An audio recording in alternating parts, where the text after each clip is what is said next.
जी, जी, बिल्कुल, बिल्कुल। तो का जो एक कमिटमेंट हम लेंगे कि आखिर आपको क्या लग रहा है कि ये जो आपको सरकार आपकी जो आदेश हुआ है इस पे आप संतुष्ट हैं? मुझे लग रहा है कि डिस्कनेक्ट हो गए हैं हमारे साथ यूपी ट्रिपल एससी देखिए, जेई। जी, जी, आप संतुष्ट हैं इस चीज़ से? आप अंतिम में क्या कहेंगे सरकार से कि सरकार ने एक कदम बढ़ाया है, तो आप लोगों का जो गुस्सा है थोड़ा-सा कुछ शांत हुआ है? हाँ, लेकिन जब तक रिजल्ट नहीं आ जाता है, क्योंकि हो सकता है लॉलीपॉप ही हो ये, लेकिन हुँ, जब हुँ। तक रिजल्ट नहीं अंतिम आ जाता है तब तक तो हम नहीं कह सकते हैं कि संतुष्ट हैं। लेकिन हाँ, कुछ हलचल हुई है। आपको मैंने भेज दिया, पीडीएफ भेज दी, आप शायद व्हाट्सएप से दिखा सकते हैं। आप देख लीजिएगा, मिल गई होगी। बाकी मैं आपसे एक सवाल और जानना चाहूँगा कि जो 27 को आपका एग्ज़ाम है, तो क्या आप हुँ। लोग अनवरत धरने पर रहेंगे या फिर आप लोग अपने-अपने घर जाकर के परीक्षा की तैयारी करेंगे? इसमें क्या बिल्कुल, सस्पेंस? धरना धरना हमारा अनवरत चल रहा है, वो चलता रहेगा।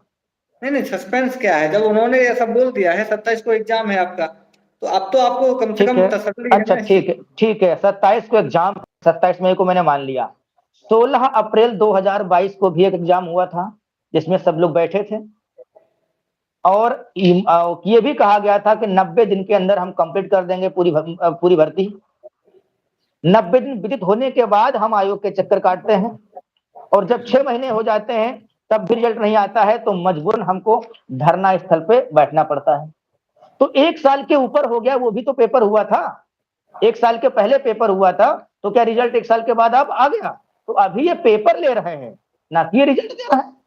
रिजल्ट दे देंगे, तो मैं हट जाऊँगा। जब तक रिजल्ट नहीं आता है, हम लोग नहीं हटने वाले हैं।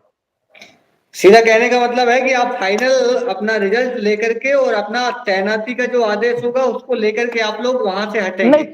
तैनाती की बात अलग हो गई, पोस्टिंग की बात अलग हो गई, लेकिन ये है कि एक डीवी का रिजल्ट और डीवी की डेट दे देंगे, तो मुझे कोई दिक्कत नहीं, फिर तो काम आगे बढ़ ही जाएगा। परीक्षा को मतलब फाइनल करने के बाद ही आप लोग वहाँ से आगे बढ़ेंगे। हुँ। तो बाकी और कुछ कहेंगे? अपने जो अभ्यर्थी हैं सब ठीक हैं और जो लोग एग्ज़ाम जिसका होना है 27 मई को उनके लिए क्या कुछ कहेंगे? क्या वो लोग तैयारी में उन जुट गए हैं या फिर आपके साथ? उनके लिए बस यही कहना चाहेंगे, आप लोग बहकावे मत आइए, कोर्ट कचहरी चक्कर मत पड़िएगा।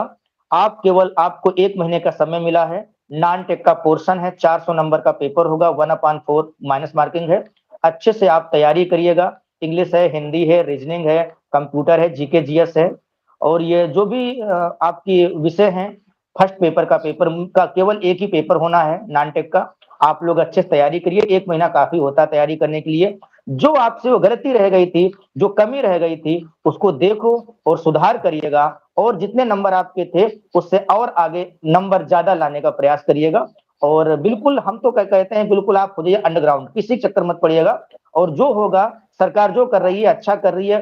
किसी भी अभ्यर्थी के साथ में कोई दुर्व्यवहार, कोई ऐसा नहीं होगा जिससे किसी दिक्कत हो और अहित नहीं करिए किसी बच्चे का। तो आप लोगों के लिए हमारी समस्याएँ हो जाती हैं, कोई दिक्कत नहीं है। उसके लिए आप लोग निराश मत होइएगा, आपको एक दोबारा अवसर मिला है, फिर से तैयारी करिएगा और अच्छे नंबर पाने का प्रयास करिएगा। जो कमी रह गई देखो और सुधार करो। हुँ। तो इसी के साथ आपका बहुत-बहुत धन्यवाद। हमारे साथ उज्ज्वल वर्मा जी जुड़े हुए थे और ये उत्तर प्रदेश का जो डिप्लोमा इंजीनियर्स का जो संगठन है उसके सचिव भी हैं और निरंतर जो परीक्षार्थी हैं, जो युवा साथी हैं उनकी आवाज़ को बुलंद करते रहते हैं और ऐसे लोगों के साथ मैं तो जहाँ तक देखा हूँ ज़मीन पर जाकर के कि ये एक ऐसा चेहरा आपके सामने है कि जिस दिन से धरना चालू हुआ है, उसके बाद निरंतर उन्होंने अपने साथियों के साथ कंधे से कंधा मिला करके उस सरकार के नज़र में आने का पूरा प्रयास किया है और बहुत अच्छा धरना इनका रहा है, एक सफल धरना हम कहेंगे। ऐसे अभ्यर्थी क्योंकि एक तो इनके अंदर युवा इंजीनियर हैं, तो इनके अंदर का जो जोश है, वो कहीं न कहीं ज़मीन पर दिखा है। अब सरकार ने अगर ऐसा फैसला लिया है कि 27 मई को ये जो 16 अभ्यर्थी हैं उनका एग्ज़ाम कराया जाएगा। एग्ज़ाम कराने के बाद कब तक वो रिज़ल्ट जारी करेंगे और कब तक फाइनल रिज़ल्ट जारी करने के बाद 2018 की विज्ञप्ति को पूरा करेंगे। आप देखते रहिए रेक्सिक टीवी इंडिया, मैं एसपी सिंह बघेल। जय हिंद, नमस्कार। नमस्कार, नमस्कार। बहुत-बहुत धन्यवाद आपका। धन्यवाद।